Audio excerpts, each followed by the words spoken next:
أعوذ بالله من الشيطان الرجيم بسم الله الرحمن الرحيم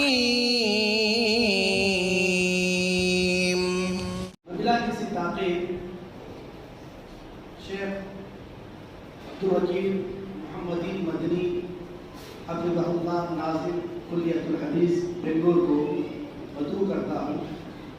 آپ محتاج تعارف نہیں ہیں، آپ ہمارے ہی پڑوسی شہر کے رہنے والے ہیں، مگر اس وقت آپ بنگلور میں ناظم کی حیثیت سے کلیت الحدیث میں الحمدللہ خدمت انجام دیتے آ رہے ہیں۔ آپ سے گزارش ہے آپ اپنے مخصوص انداز میں خطاب فرمائیں۔ آپ کا عنوان ہے دین سے دوری کے اسباب۔ السلام علیکم ورحمۃ اللہ وبرکاتہ۔ الحمدللہ رب العالمین والصلاة والسلام علی اشرف الانبیاء وامام المرسلین نبینا محمد وعلى آلہ وصحبہ ومن سن بسنته إلى يوم الدين، أما بعد۔ أعوذ بالله السميع العليم من الشيطان الرجيم من همزه ونفخه ونفثه ومن يبتغ غير الإسلام دينا فلن يقبل منه۔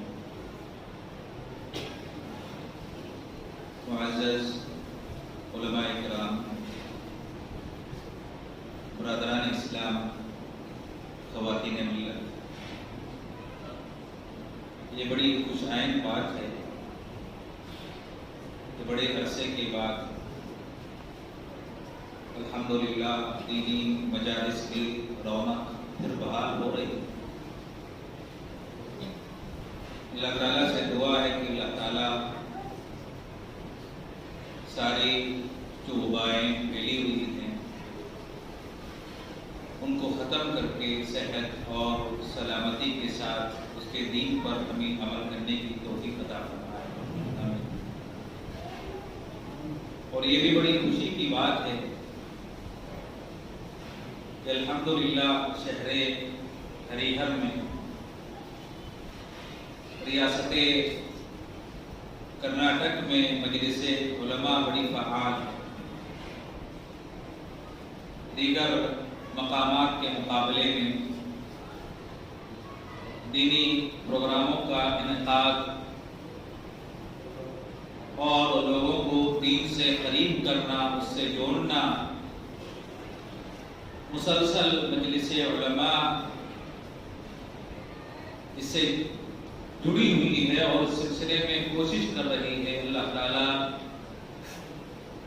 مجلس کی ان کوششوں کو قبول فرمائے اور میزان حسنات میں شامل فرمائے، اور ہم سب کو اللہ تعالیٰ اس سے فائدہ پہنچائے اور فائدہ اٹھانے کی توفیق عطا فرمائے۔ برادران اسلام، دین سے دوری یا دین سے بیزاری، اس کے اسباب کیا ہیں؟ انسان جو دین سے دور ہوتا ہے یا دین سے بیزار ہوتا ہے، اس کی دو قسمیں۔ دین سے بیزار، دین سے نفرت کی وجہ سے، اسلامی شعائر کی کراہت، ناپسندیدگی، اس کی وجہ سے انسان اپنے دل میں دینی بیزاری کو پالتا ہے اور اسی وجہ سے دین سے دور ہوتے چلا جاتا ہے۔ تو ہم مسلمانوں کو یاد رکھنا چاہیے کہ یہ کفر ہے۔ نماز سے نفرت کرنا، روزوں سے نفرت، کراہت، بیزاری، داڑھی والوں کو دیکھ کر ان کا مذاق اڑانا،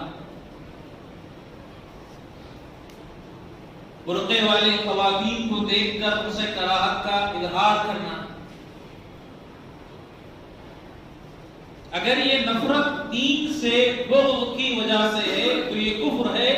اللہ تعالیٰ اس کی وجہ سے مسلمان یا انسان کے اعمال کو ضائع کر دیتا ہے، برباد کر دیتا ہے. اللہ تعالیٰ نے قرآن مجید میں ارشاد فرمایا کہ جو لوگ اللہ کے نازل کردہ چیزوں سے کراہت کرتے ہیں، ان کو ناپسند کرتے ہیں، تو اللہ تعالیٰ ان کے اعمال کو ضائع کر دے گا، برباد کر دے گا. ان کی ساری نیکیاں برباد ہو جائیں گی. کیوں؟ اس لیے کہ یہ لوگ کافر ہیں، دین اسلام سے نفرت کرنے والے، اس سے بغض رکھنے والے، اس سے برات کا اظہار کرنے والے، اور اسی نفرت کی وجہ سے اس سے دور ہونے والے وہ کافر ہیں. اور اگر دین سے یہ دوری انسان کی اپنی سستی کی وجہ سے، کاہلی کی وجہ سے، دین سے محبت تو ہے، عقیدت تو ہے، محبت رکھتے ہوئے، عقیدت رکھتے ہوئے انسان دین سے دور ہو جاتا ہے کاہلی کی وجہ سے، سستی کی وجہ سے، تو ایسی صورت میں ایسا انسان فاسق ہے، کافر. اور بسا اوقات گناہ کبیرہ کا وہ دین سے دوری کی وجہ سے ارتکاب کرتا ہے. اسی لیے نبی علیہ السلام نے مسلمانوں کو ایک دعا سکھائی صبح اور شام کی دعاؤں میں. رضیت باللہ ربا وبالاسلام دینا وبمحمد صلی اللہ علیہ وسلم نبی رسول. عمر بن خطاب رضی اللہ تعالی عنہ کا وہ واقعہ آپ نے بارہا سنا.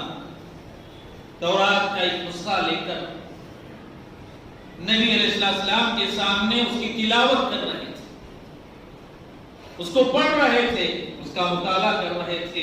اللہ کے نبی علیہ السلام کا چہرہ غصے سے سرخ.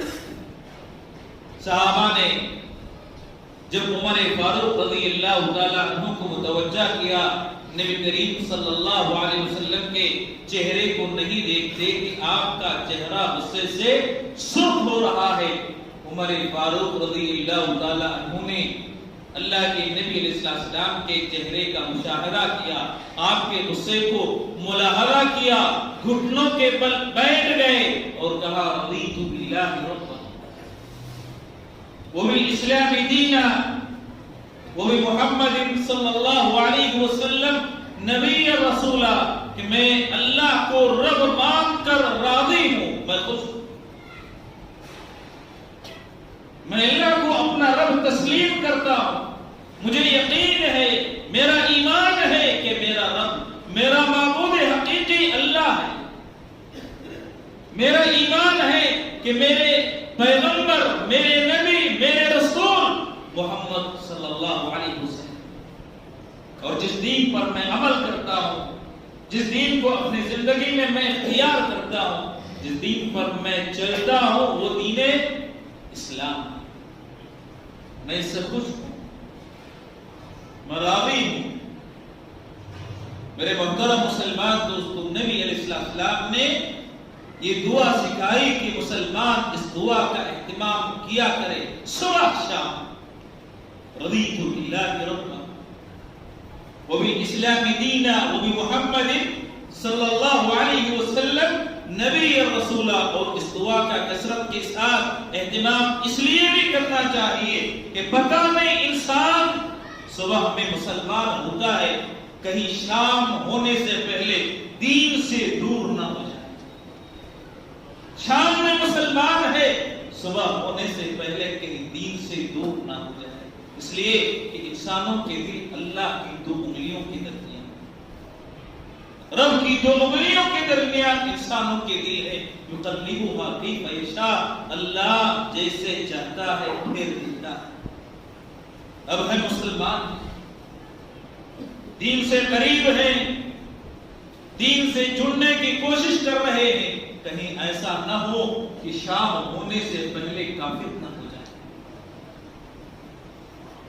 شام میں مسلمان ہیں، صبح ہونے سے پہلے کہیں دین سے دور نہ ہو جائے، اسی لیے انسان کو اس دعا کا کثرت کے ساتھ اہتمام کرنا چاہیے۔ اب غور کریں، نبی علیہ السلام کے پاس ایک شخص وحی کی کتابت کیا کرتا تھا، وحی کو لکھا کرتا تھا، وحی کو لکھنے والا، وحی کی کتابت کرنے والا نبی علیہ السلام کے پاس مرتد ہو جاتا ہے، دین سے پھر جاتا ہے۔ اللہ کے نبی علیہ السلام کے ساتھ رہنے والا، وحی کی کتابت کرنے والا، دین سے پھر جائے، دین سے مرتد ہو جائے۔ اگر آپ کے ساتھ رہنے والا، وحی کی کتابت کرنے والا مرتد ہو سکتا ہے تو ہم میں کا کوئی انسان اپنے نفس کی ضمانت دے سکتا ہے کہ وہ دین سے دور نہیں ہوگا، دین سے نہیں پھرے گا، مرتد نہیں ہوگا؟ کیا کوئی اپنے نفس کی ضمانت دے سکتا ہے؟ ابراہیم علیہ السلام دعا کیا کرتے تھے، وَجُنُبْنِي وَبَنِيَّ أَن نَّعْبُدَ الْأَصْنَامَ، کہ ہمارے پروردگار تو مجھے اور میری اولاد کو بتوں کی عبادت سے محفوظ رکھ، بتوں کی عبادت سے بچانا دعا کرتے تھے۔ سلف کہا کرتے تھے کہ ابراہیم علیہ السلام کو اگر اپنے نفس پر کنٹرول نہیں تھا تو آپ کے بعد اپنے نفس کی ضمانت کون دے سکتا ہے؟ کون گارنٹی دے سکتا ہے کہ ہمیں کا کوئی انسان گمراہ نہیں ہوگا، دین سے دور نہیں ہوگا؟ کیا کوئی انسان اپنے نفس کی ضمانت دے سکتا ہے کہ وہ دین سے دور نہیں ہوگا، دین سے بیزار نہیں ہوگا؟ اسی لیے انسان کو ہمیشہ اللہ سے دعا کرنا چاہیے، اللہ سے مانگنا چاہیے، ہمیشہ سوال کرنا چاہیے۔ نبی علیہ السلام سوال کرتے تھے، یا مقلب القلوب ثبت قلبی علی دینک، اے دلوں کو پھیرنے والے میرے دل کو اسلام پر، ایمان پر ثابت قدم کر۔ دلوں کو پھیرنے والی ذات اللہ تعالیٰ کی، دین سے قریب اور دور کرنے والی ذات اللہ تعالیٰ کی۔ تو اگر کوئی انسان اللہ سے جڑنا چاہتا ہے، دین سے جڑنا چاہتا ہے اور دین سے دور ہونے سے بچنا چاہتا ہے تو اس کو چاہیے کہ دعائیں کیا کرے، اللہ سے مانگا کرے، یا مقلب القلوب ثبت قلبی علی دینک، اللہ سے مانگا، اللہ سے توفیق طلب کرے۔ سب سے بڑا سبب جب انسان اپنے نفس پر اعتماد کر لیتا ہے، نفس پر جب انسان کا اعتماد ہو جائے کہ میں اپنے آپ کو بچا لوں گا، میں اپنے دین کو محفوظ کر لے گا، انسان کا نفس جب اس کو اس پر اعتماد ہو جائے اور اللہ کی ذات پر توکل بھروسہ کر ہو جائے تو اس صورت میں انسان دین سے دور ہوتا چلا جاتا ہے، دور ہوتا چلا جاتا ہے، اور بسا اوقات اس کی ایک غلطی، اس کا ایک گناہ اللہ تعالیٰ کے دین سے اس کو دور کر دیتا ہے۔ امام ابن قیم رحمہ اللہ نے کتاب لکھی الداء والدواء، اور اسی نقطے پر امام ابن قیم رحمہ اللہ نے اپنی توجہ مبذول کی کہ بسا اوقات انسان کا ایک گناہ اس کو اللہ کے دین سے دور کر دیتا ہے۔ معمولی گناہ انسان سمجھتا ہے کہ یہ تو معمولی گناہ ہے، یہ تو صغیرہ گناہ ہے، اس میں کوئی حرج کی بات نہیں، اس میں کوئی مغالطہ نہیں۔ ہلکا اور معمولی تصور کر کے انسان گناہ کا ارتکاب کر لیتا ہے، بسا اوقات وہی ایک گناہ اس کی تباہی اور دین سے دور ہونے کا سبب بنتا ہے۔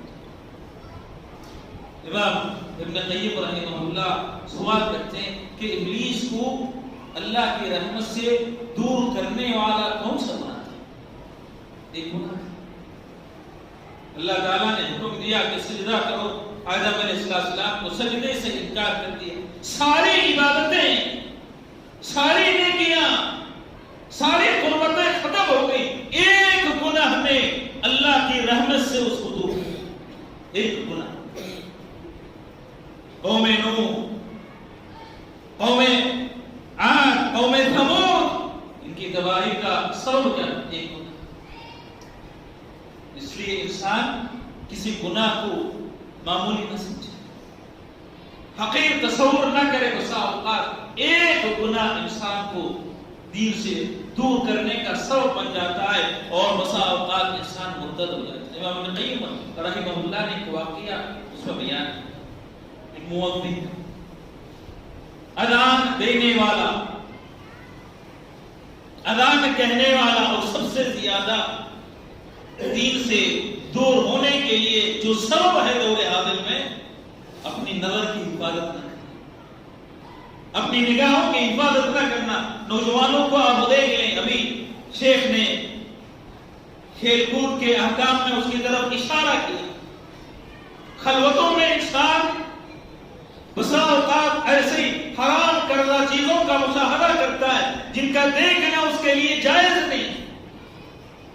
مباح نہیں، ایسی چیزوں کا مشاہدہ انسان کرتے ہوئے اللہ کے دین سے انسان دور ہو جاتا ہے، بھٹک جاتا ہے، چلا جاتا ہے. ایک گناہ، نظر کی حفاظت نہ کرنا. اب جانتے ہیں کہ سابق میں اذان نقل کرنے کے لیے کوئی آلہ نہیں تھا. اذان مؤذن مسجد کے اوپر مینارے پر چڑھتا اور اذان کے کلمات ادا کرتا. دور سے دیکھنے والا آواز نہ پہنچے، اس کو دیکھ کر بھی سمجھ جاتا تھا کہ اذان کہی جا رہی ہے اور نماز کا وقت ہو چکا ہے. اذان دینے کے لیے اوپر چڑھتا ہے تو اچانک اذان کہتے ہوئے اس کی نظر ایک عورت پر پڑ جاتی ہے. ایک عورت پر پڑ جاتی ہے. نبی علیہ السلام نے فرمایا اگر اچانک نگاہ پڑ جائے تو اس کو پھیر لینا چاہیے، نظر کو ہٹا لینا چاہیے. لیکن ہٹانے کی کوشش نہیں ہوئی، مسلسل دیکھتا رہا. نتیجہ یہ ہوا کہ اس کے دل میں اس عورت کی محبت داخل ہو گئی. اذان کو اس نے ترک کر دیا اور عورت کا پیچھا کر دیا، عورت کے پیچھے جانے لگا. عورت کا پیچھا کرتے ہوئے گھر پہنچتا ہے. لڑکی گھر میں داخل ہوتی ہے، دروازہ بند ہو جاتا ہے، دروازہ کھٹکھٹاتا ہے. دروازہ جب کھولا گیا تو دیکھا کہ ایک عیسائی، دروازہ کھولنے والا عیسائی، صلیب کی عبادت کرنے والا. پوچھا کیا بات ہے، دروازہ کیوں کھٹکھٹاتے ہو؟ کہا کہ میں آپ کی لڑکی سے نکاح کرنا چاہتا ہوں، شادی کرنا چاہتا ہوں. باپ نے کہا کہ دین دونوں کا الگ ہے، ہمارا دین آپ کے دین سے الگ ہے. اگر تم اپنے دین کو ترک کر دو تو میں اپنی لڑکی کو تمہاری ضروریت میں دینے کے بارے میں سوچ سکتا ہوں، غور کر سکتا ہوں. مؤذن نے اپنے دین اسلام کو چھوڑ دیا، عیسائیت کو اختیار کیا. ایک عورت کے حصول کے لیے، ایک عورت کے حصول کے لیے اس نے اپنے دین کو، اسلام کو ترک کر کے عیسائیت کو اختیار کر لیا اور نکاح کی کارروائی مکمل کرنے کے لیے، اس کی تیاریاں کرنے کے لیے وہاں سے روانہ ہوتا ہے. چند قدم چلا تھا کہ ملک الموت نے اس کی روح کو قبض کیا. جس دنیا کی دولت کو اس نے حاصل کرنے کے لیے دین اسلام کو ترک کیا، نہ دنیا کی وہ دولت مل سکی اور نہ ہی وہ اپنے دین کو محفوظ کر سکے. میرے دوستو، ایک گناہ بسا اوقات انسان کے اس کے دین سے دور کرنے کا سبب بن سکتا ہے. ہمیں کا ہر نوجوان سوچنے غور و فکر کرے. تنہائی امام ابن قیم رحمہ اللہ فرماتے ہیں کہ ہر نوجوان کو اپنے نفس کا محاسبہ کرنا چاہیے، اور محاسبے کے لیے سب سے بہترین گھڑی رات میں انسان جب اپنے بستر پر چلا جاتا ہے. سونے کے لیے سارے دنیاوی مصروفیات سے، کاروبار سے، ساری چیزوں کو ختم کر کے بستر پر چلا جاتا ہے اپنے نفس کا محاسبہ کرنے کے لیے. سب سے بہترین وقت کہ آج میں نے کتنی نیکیاں کمائی اور آج مجھ سے کتنے گناہوں کا ارتکاب ہوا. گناہ زیادہ ہے، توبہ کر لے، سو جائے. اس لیے کہ نیند انسان کو موت سے قریب کرتی ہے. اللہ وہ روح کو اٹھا لیتا ہے, قبض کر لیتا ہے, اور جس کو زندگی عطا کرنا مقصود ہو اللہ اس کی روح کو لوٹا دیتا ہے, اور جس کو وفات دینا مقصود ہو اللہ اس کی روح کو نہیں اٹھاتا. اگر محاسبہ کر کے انسان سو جاتا ہے, اپنے گناہوں کی معافی مانگ لیتا ہے, موت بھی آ جائے تو توبہ پر موت آئے. توبہ کی حالت میں انسان دنیا سے رخصت ہوتا ہے.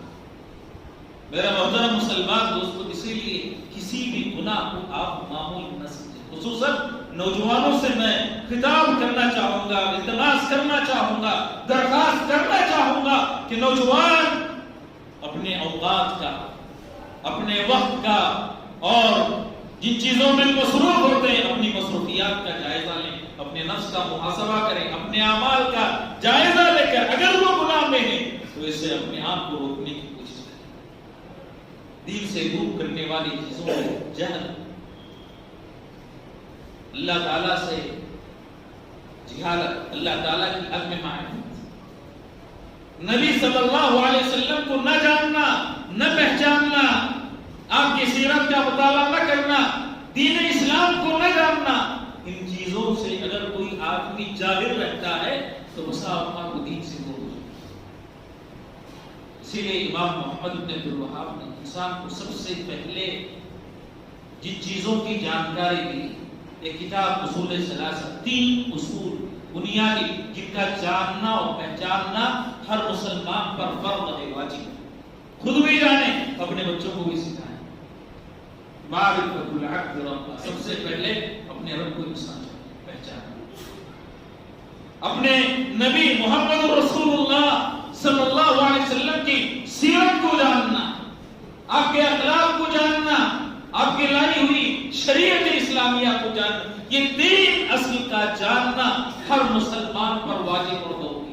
اور اسی کے بارے میں انسان سے قبر میں سوال کیا جائے, من ربک ما دینک ومن نبیک. قبر میں 3 سوالات ہیں. سوالات کیا ہیں کہ تمہارا رب کون ہے, تمہارے نبی کون ہیں, اور تمہارا دین کیا ہے. اگر اس میں جاننے میں انسان کوتاہی کرتا ہے تو بسا اوقات ہو سکتا ہے قبر میں جوابات دینے میں انسان کو مشکل پیش ہے, اور وہ کہے ہاں لا, مجھے پتا نہیں کہ میرا رب کون ہے, مجھے پتا نہیں کہ ہمارے نبی کون ہے, مجھے پتا نہیں کہ ہماری شریعت کون سی ہے. یہ جواب دینے سے پہلے انسان کو دنیا میں جو اللہ تعالیٰ نے فرصت عطا کی ہے اس کو غنیمت جانتے ہوئے اپنے رب کو پہچانے. اور جو آدمی رب کو سب سے زیادہ جانتا ہے, سب سے زیادہ متقی, سب سے زیادہ تقوی والا وہ ہے. انما یخشى اللہ من عباده العلماء, اللہ تعالیٰ سے سب سے زیادہ ڈرنے والے علماء, کیونکہ سب سے زیادہ اپنے رب کو پہچاننے والے. جو بندہ اپنے رب کو جتنا زیادہ جانتا ہے, پہچانتا ہے, اتنا ہی وہ اللہ تعالیٰ سے ڈرنے والا ہوگا, اور اتنا ہی وہ دین سے قریب ہوگا. اور اتنی حلاوت انسان محسوس کرے گا اگر کوئی اپنے رب کو جان لیا, اپنے نبی کو پہچان لیا, شریعت اسلامیہ کو جان لیا, تو جو حلاوت انسان کو اللہ تعالیٰ عطا کرے گا. میرے دوستو, دنیا کی ساری نعمتیں بھی اگر اس کے مقابلے میں دے دی جائیں تو وہ حلاوت چھوڑنے کے لیے تیار ہے. جو لذت, ایمان کی جو چاشنی اس کو محسوس ہوگی. ذاق طعم الایمان من رضی باللہ رب, وہ آدمی ایمان کی حلاوت کو پائے گا, ایمان کی مٹھاس کو پائے گا. آپ کبھی کوئی مزیدار کھانا کھا لیں تو انسان کو حلاوت محسوس ہوتی ہے, انسان کو اس کی چاشنی محسوس ہوتی ہے. اس سے زیادہ چاشنی انسان کو اگر اپنے رب کو وہ جان لے, دین کو پہچان لے, اور شریعت اسلامیہ کو جان لے, پہچان لے, اس سے زیادہ حلاوت وہ محسوس کرے گا. سلف میں سے کعبۃ اللہ میں بیٹھی ہوئی روٹی کے چند سوکھے ٹکڑے, روٹی کے سوکھے ٹکڑے ہیں, سوکھے ٹکڑے پانی میں بھگو کر کھاتے. کسی نے پوچھا کہ آپ اس کو کیسا کھاتے ہیں, کیسے آپ اس کو ہضم کرتے ہیں, کیسے آپ کے حلق سے نیچے یہ اترتے, اس میں کوئی چاشنی نہیں, کوئی کوئی حلاوت نہیں، روٹی کے سوکھے ٹکڑے پانی میں. انہوں نے کہا کہ اگر بادشاہوں کو معلوم ہو جائے کہ ہم کس لذت میں، کس حلاوت میں ہیں، تو اس لذت کو، اس حلاوت کو، یہ ایمانی لذت ہے، یہ ایمانی حلاوت ہے، اس کو پانے کے لیے بادشاہ ہم سے اپنے تلواروں کے ذریعے جنگ کریں گے. اگر انہیں معلوم ہو جائے کہ ہمارے پاس کتنی لذت پائی جاتی ہے، کس قسم کی حلاوت پائی جاتی ہے، اس حلاوت کو، اس چیز کو حاصل کرنے کے لیے وہ اپنے تلواروں سے ہمارے ساتھ جنگ کریں گے. میرے محترم مسلمان نوجوانوں کا سب سے بڑا مسئلہ یہ ہے کہ وہ اپنے نبی صلی اللہ علیہ وسلم کو نہیں پہچانتے، شریعت اسلامیہ کی بنیادی تعلیمات کا علم نہیں. اس لیے آپ دیکھ لیں کہ نبی صلی اللہ علیہ وسلم پر اعتراضات کیے جاتے ہیں، بسا اوقات نوجوان لاجواب، کیوں پتہ نہیں، جانتے نہیں ہیں. اغیار کی طرف سے اعتراضات آتے جاتے ہیں. اور سب سے بڑی مصیبت تو یہ ہے کہ ہمارے وہ نوجوان جن کے پاس دین کی بنیادی تعلیم بھی نہیں، وہ نوجوان بڑے شوق کے ساتھ ان اعتراضات کو سنتے ہیں. سننا نہیں چاہیے. جب اللہ کے بارے میں، نبی کے بارے میں، شریعت اسلامیہ کے بارے میں کوئی اس قسم کے شبہات پھیلائے جاتے ہیں، نہیں سننا چاہیے. کسی کافر، کسی بدعتی سے نہ سنیں، یہ جائے کہ آپ کسی کافر سے سنیں. امام مالک رحمہ اللہ کے پاس ایک بدعتی آیا. امام مالک رحمہ اللہ سے کہتا ہے کہ آپ مجھے موقع دیں کہ قرآن مجید کی ایک آیت میں آپ کے سامنے پڑھنا چاہتا ہوں. قرآن مجید کی ایک آیت. امام مالک نے کہا وَلَا نِصْفَ آیا، ایک آیت تو تجھا، تجھ سے آدھی آیت بھی میں سننا نہیں چاہوں، آدھی آیت بھی میں نہیں سننا چاہوں گا. اس کے بعد نکال دیا، کہا کہ میں سکتا جاؤں. مساقہ کی شبہات سنتے سنتے کوئی شبہات دل میں گھر کر جاتا ہے، بیٹھ جاتا ہے، اس کو نکال نہیں سکتا انسان. اسی لیے بدعتیوں کی باتیں سننا، کفار کی باتیں سننا، ان کے شبہات کو سننا، اللہ کے بارے میں، نبی صلی اللہ علیہ وسلم کے بارے میں، دین اسلام کے بارے میں بسا اوقات ان کا سننا انسان کے دور ہونے کا سبب بنتا ہے. انسان غیر شعوری طور پر، لاشعوری طور پر انسان دین سے دور ہوتا چلا جاتا ہے. مدینے کے کچھ سال میں حال ہی میں آپ نے اردو زبان میں بھی واٹس ایپ میں ان کا ایک پیغام شاید پڑھا ہوگا. شیخ سلیمان روحیلی حفظہ اللہ ایک طالب علم کے بارے میں انہوں نے ذکر کیا. ایک طالب علم سنتوں کا پابند، اہل بدعت سے دور، کسی بدعتی کی بات کو سننا گوارا نہیں کرنے والا، لیکن آہستہ آہستہ ان کی مجالس، ان کی محافل میں بیٹھنے لگا، ان کی باتیں سننے لگا. نتیجہ یہ ہوا کہ سنت سے دور ہوتا ہے. ایک بات بسا اوقات اگر آپ کے دل میں گھر کر جائے، کسی بدعتی کی بدعتوں سے آپ کو محبت ہو جائے، تو آپ کے دین سے دور ہونے کا سبب بنے. بدعتیں کیا کرتی ہیں؟ ضلالت کی طرف انسان کو لے آتی ہیں. کب؟ جب آپ ان کو سنیں گے، ان کی کتابوں کا مطالعہ کریں گے. آپ نے دیکھا ہوگا بہت سارے مسلمان ڈاکٹر اسرار احمد کی تقاریر کو بڑے شوق سے سنتے ہیں، اور بہت سارے ان کو سمجھتے ہیں کہ یہ اہل حدیث ہے. ٹی وی میں کیوں اسلوب اچھا ہے، انداز بیان نرالا ہے. میرے محترم مسلمان دوستو، بہت سارے نہیں جانتے، نہیں پہچانتے کہ اہل حدیث نہیں ہے. وحدت الوجود کے قائل، عقیدے میں خرابی، عقیدے میں بگاڑ، اہل حدیث پر ٹان کرنے والے، انہیں برا بلا کہنے والے، ان کی تقاریر کو آج ہم اپنی مجالس میں، اپنے محافل میں بڑے شوق سے سنتے ہیں. پتہ نہیں کب ہم دین سے دور ہو جائیں، گمراہ ہو جائیں. سوچنا چاہیے، سمجھنا چاہیے. اور آج کل اس ٹی وی اور جدید جو ٹیکنالوجی ہے، جدید جو میڈیا ہے، بہت سارے مسلمانوں کو گمراہ کر دیا. پتہ نہیں چلتا ہے کون سلفی ہے، کون غیر سلفی، کون اہل حدیث ہے، کون غیر. کسی کو پتہ نہیں، شوق سے سنتے ہیں. انداز بیان اچھا ہے، ہم نے سن لیا اور شیئر کر دیا.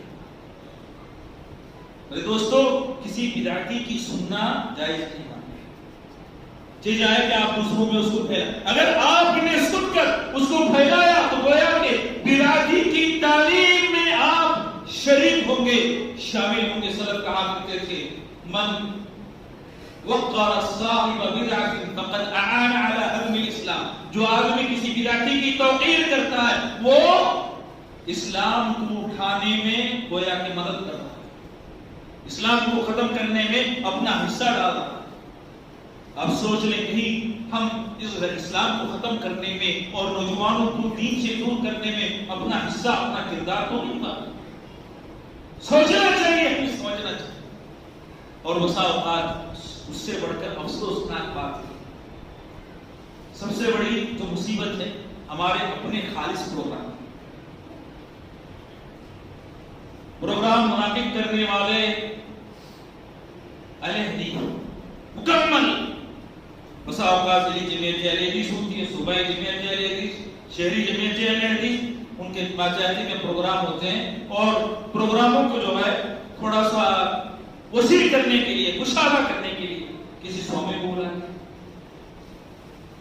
اور کسی غیر جماعتی عالم کو بلا دیا. اپنے جو اسٹیج ہیں انہیں فراہم کیا جاتا ہے اور وہ سومی آتا ہے، بیان کرتا ہے. کیا بیان کرتا ہے؟ کہ سارے دین، ہندو دھرم بھی، بدھ دھرم بھی، سکھ بھی اور اسلام بھی، سب اللہ تک پہنچاتے ہیں. یہ کفر نہیں، کیا یہ اسلام سے خارج کرنے والی بات نہیں. ہم اپنے اسٹیجوں سے ان کو موقع فراہم کرتے ہیں. کون سا دین اس کی اجازت ہے؟ کون سا منہج ہے جس کی ترویج آج ہمارے اپنے پروگراموں سے، اپنے اسٹیجوں سے ہم سوچیں، ہم غور کریں. اور ایک اور مستزاد دین کا عالم نے، جاہل، دین سے دور چند کتابیں پڑھ لیتا ہے، چند تقاریر سن لیتا ہے، آتا ہے اور دین بھی بیان کرتا ہے اور فتوے بھی دیتا ہے، جس کو آج ہم بردرز کے نام سے آپ جانتے ہیں. ایک اصطلاح ہے، آپ نے بھی شاید سنی ہوگی. صحابہ میں کسی کو جرأت نہیں تھی کہ کوئی غیر عالم نبی صلی اللہ علیہ وسلم کے منبر پر کھڑے ہو کر خطبہ دے. پوری تاریخ میں آپ دیکھ لیں، ہم اغیار پر دان کرتے تھے کہ دعوت و تبلیغ کے لیے تم نکلتے ہو، دعوت و تبلیغ کے لیے تم جاتے ہو، ذرا یہ تو بتاؤ کہ دعوت و تبلیغ کے لیے جو جاتے ہیں تم میں کتنے عالم ہیں، کتنے پڑھے لکھے لوگ ہیں. ہم اپنا اعتراض درج کرا دیتے تھے کیونکہ ہمیں معلوم تھا، ہم اصل جانتے کہ غیر عالم کے لیے جائز نہیں ہے. العلماء هم الدعاء الى اللہ، علماء ہی اللہ کی طرف دعوت دینے والے، علماء ہی لوگوں کو اللہ سے جوڑنے والے. آپ کو کوئی بات معلوم ہے، آپ اسٹیج پر آئے ہوئے اپنے بھائی کو نصیحت کریں، آپ سمجھائیں. اسلام اس کی ترغیب دیتا ہے، بلغوا عنی ولو آیا. اگر آپ ایک آیت جانتے ہیں، اس کو پہنچانا چاہتے ہیں تو دوسروں تک آپ پہنچائیں، اس کی آپ کو اجازت ہے. تنہائی میں آپ گفتگو کریں، اسلام کی خوبیاں جو آپ جانتے ہیں اس کو آپ بیان کریں. لیکن اسٹیج پہ آ کر اسلامی احکامات کو بیان کرنا، دین کی تبلیغ کرنا، خطبہ دینا، میرے دوستو یہ منہج سلف ہے. اور بسا اوقات یہی چیز نوجوانوں کے دین سے دور ہونے کا سب سے بڑا سبب بنتی ہے. آج جو کبھی بازار میں ترکاریاں بیچا کرتے تھے، آج بیٹھ کر اسلام کی وہ تبلیغ کرتے ہیں. پتہ نہیں اس میں کتنی باتیں صحیح، کتنی باتیں غلط. کبھی کسی عالم نے ان کا مشاہدہ کیا، ان کی جانچ کی ہے کہ کتنی باتیں وہ صحیح بول رہا ہے. اور سب سے بڑی بات اس سے بھی بڑھ کر میرے دوستوں، ہماری اپنی مساجد، اپنی محافل اور اپنے اسٹیجوں سے مسجدوں میں بیٹھ کر وید کے جو منتر ہیں وہ پڑھے جاتے ہیں. کون سی تبلیغ ہے؟ اللہ کے نبی علیہ السلام کے سامنے شروع میں نے حدیث بیان کی، تورات کا ایک نسخہ عمر بن خطاب رضی اللہ تعالیٰ اس کا مطالعہ کر رہے تھے. نبی علیہ السلام کا چہرہ غصے سے سرخ ہو رہا تھا. اور آپ جانتے ہیں کہ تورات اللہ کی طرف سے نازل ہونے والی کتاب ہے. یہ کتاب رب کی طرف سے نازل ہوئی، یقین ہے، لیکن بعض چیزیں اس میں علماء کی طرف سے ملا دی گئی، بعض کے علماء سو کی طرف سے، اور یہ کتاب بدل گئی. اللہ کی تعلیمات کے ساتھ انسانوں کی تعلیمات ختمت ہو گئی، الگ کرنا مشکل ہے، پہچاننا ممکن نہیں ہے، اسی لیے اللہ تعالیٰ نے اس کتاب کو منسوخ کر دیا۔ قرآن کے آنے کے بعد اس کا مطالعہ نہیں کرنا چاہیے، اس کو نہیں پڑھنا چاہیے، اس کو بیان نہیں کرنا چاہیے، لیکن مسجدوں میں ممبر پر بیٹھ منتروں کا باقاعدہ ایسا ذکر ہوتا ہے جیسے قرآن مجید ہے یا اوپر سے نازل ہوا، اور مسلمان سنتے ہیں، شوق ہے، یہ چیزیں انسان کو اپنی طرف کھینچتی ہیں۔ کبھی آپ نے قرآن مجید کو اتنا غور سے سنا ہے، اتنا غور سے پڑھا ہے؟ آپ خود اپنے نفس کا جائزہ لیجیے، کوئی منتر پڑھنے والا آ جائے مسجد بھر جائے، قرآن مجید حدیث میں بیان کرنے والا کوئی آ جائے قلیل تعداد ہے لوگوں کی۔ کیوں؟ انسان فطری طور پر کھینچتا ہے، ایک نئی چیز نئی بات ہے۔ اور یہ بات بھی ہم کو یاد رکھنی چاہیے کہ مسائل کا جتنا حجم ہوتا ہے ہم اتنا ہی حجم، اتنی ہی قدر ان مسائل کو دیں۔ عقیدے کے مسائل کی زیادہ اہمیت ہے، عقیدے کے مسائل کو چھوڑ کر بسا اوقات یہ چھوٹی چھوٹی جو چیزیں ہوتی ہیں جو شریعت اسلامیہ میں گنجائش جن کی موجود ہے، ان مسائل پر اتنا لڑنا، اتنا جھگڑنا کہ نوجوان اس لڑائی اور جھگڑے کو دیکھ کر دین سے دور ہوتا چلا جاتا ہے۔ ایک مثال دیتا ہوں، رویت ہلال کا مسئلہ، رویت ہلال کا مسئلہ ہے، اور اسی طریقے سے بعض اس قبیل کے چند اور مسائل ہیں کہ رکوع کے بعد انسان ہاتھ باندھے یا ہاتھ نہ باندھے۔ ان مسائل پر لڑائی جھگڑا کہ ایک بھائی دوسرے بھائی سے بات نہیں کرے گا، ایک مسلمان دوسرے مسلمان پر سلام نہیں کرے گا، کیوں؟ مخالف کیا کرنے والے۔ کبھی آپ نے عقیدے کے مسائل پر ولا اور برا کا اظہار کیا؟ دشمنی کی، دوستی کی بنیاد اب عقیدے پر ہے، عقیدے پر دشمنی اور دوستی کی بنیاد ہے۔ عقیدے کی اہمیت کو کم کر کے ان مسائل کو اتنا بڑا دینا کہ لوگ دیکھنے والے سوچیں گے کہ مسلمان چھوٹے چھوٹے مسائل پر رکھتے ہیں، اور یہی چیز انسان کو اسلام سے، دین سے دور کر دیتی ہے۔ معصومی نے ایک کتاب لکھی، هل المسلم ملزم باتباع مذهب معین من المذاہب الاربعہ، کہ کیا مسلمان چار مذاہب میں سے کسی ایک مذہب کے تقلید کا مکلف کیا گیا ہے، اس پر لازم ہے کہ کسی ایک مذہب کی تقلید کرے۔ اور اس رسالے کو لکھنے کا سبب کیا بنا کہ جاپان کے کچھ لوگ مسلمان ہونا چاہتے تھے، جاپان کے کچھ لوگ مسلمان ہونا چاہتے تھے، اسلام میں آنا چاہتے تھے، لیکن جیسے ہی وہ اپنے اسلام لانے کا ارادہ ظاہر کرتے ہیں تو مذاہب کے ماننے والے، الگ الگ مذہب کے ماننے والے ان کے پاس گئے، کہا کہ تمہارا اسلام اس وقت تک صحیح نہیں جب تک تم اس مذہب میں نہ آ جاؤ۔ اس کے بعد دوسرے مذہب کے ماننے والے گئے، تیسرے مذہب، چوتھے مذہب، کئی مذاہب کے ماننے والے ان کے پاس گئے۔ وہ لوگ پریشان کہ کیا اسلام میں بھی کوئی مذہب، کوئی تقلید ہے، کوئی اور چیز ہے اسلام کو چھوڑ کر جس کے ماننے پر آدمی مسلمان ہوتا ہے اور جس کے نہ ماننے پر آدمی اسلام سے خارج ہوتا ہے؟ تو ان لوگوں نے اپنے اسلام لانے کا ارادہ ترک کر دیا، مسلمان نہیں ہوئے۔ اسی سے متاثر ہو کر معصومی رحمہ اللہ نے کتاب لکھی کہ کیا اسلام کسی ایک مذہب کے ماننا یا تقلید کو واجب قرار دیتا ہے؟ مسلمان سوچے ہم کدھر جا رہے ہیں، کدھر بھٹک رہے ہیں؟ میرے محترم مسلمان دوستو، پہلے وقت زیادہ ہو چکا ہے، باتیں میں لمبی نہیں کرنا چاہتا، مختصر میں اشارہ کر رہا ہوں، آپ سمجھ لیں کہ بہت ساری چیزیں ہیں جن میں ہم نے اپنے دین کو، اپنے منہج کو، اپنی سلفیت کو داؤں پر لگا دیا ہے، چھوڑ دیا ہے۔ ضرورت اس بات کی ہے کہ ہم کتاب و سنت کا صحیح انداز میں فہم سلف کی روشنی میں مطالعہ کریں، ہر ایرے کو نہ بلائیں، نہ بٹھائیں، یہ دین ہے۔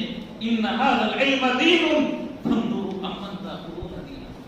کچھ لوگ کہتے ہیں یہ مت دیکھو کہ کہنے والا کون، یہ دیکھو کہ وہ کیا کہہ رہا ہے، وہ کیا کہہ رہا ہے یہ دیکھو، کہنے والا کون ہے یہ نہ دیکھو۔ میرے دوستو، امام مالک رحمہ اللہ کے پاس قرآن کی آیت کی تلاوت کرنے والا آنے والا ایک راوی تھا. امام مالک نے یہ نہیں دیکھا کہ یہ قرآن کی تلاوت کر رہا ہے. امام مالک نے دیکھا کہ یہ راوی ہے, اس کو یہاں سے نکالو, اس کو یہاں سے بھگاؤ, مجلسوں میں شریک نہ کرو. یہ منہج ہے, یہ عقیدہ ہے. اور ساتھ میں حسن اخلاق, خصوصاً دینداروں نے اپنے اخلاق اتنے بدتر کر لی, اتنی سختی, اتنی غلظت اور اتنا جفا ان کے پاس پایا جاتا ہے کہ دینداروں کے غلظت, جفا, ان کی سختی کو دیکھ کر بسا اوقات عام انسان دین سے دور ہو جاتا ہے. اللہ کے نبی علیہ السلام کے تعلق سے اللہ تعالیٰ نے فرمایا وَلَوْ كُنْتَ فَظًّا غَلِيظَ الْقَلْبِ لَانفَضُّوا مِنْ حَوْلِكَ, کہ اگر آپ سخت دل ہوتے تو جتنے صحابہ آپ کے اطراف نظر آ رہے ان میں تو کوئی ایک بھی آپ کے قریب نہ. سخت دلی, سختی معاملات میں, مسائل بیان کرنے میں.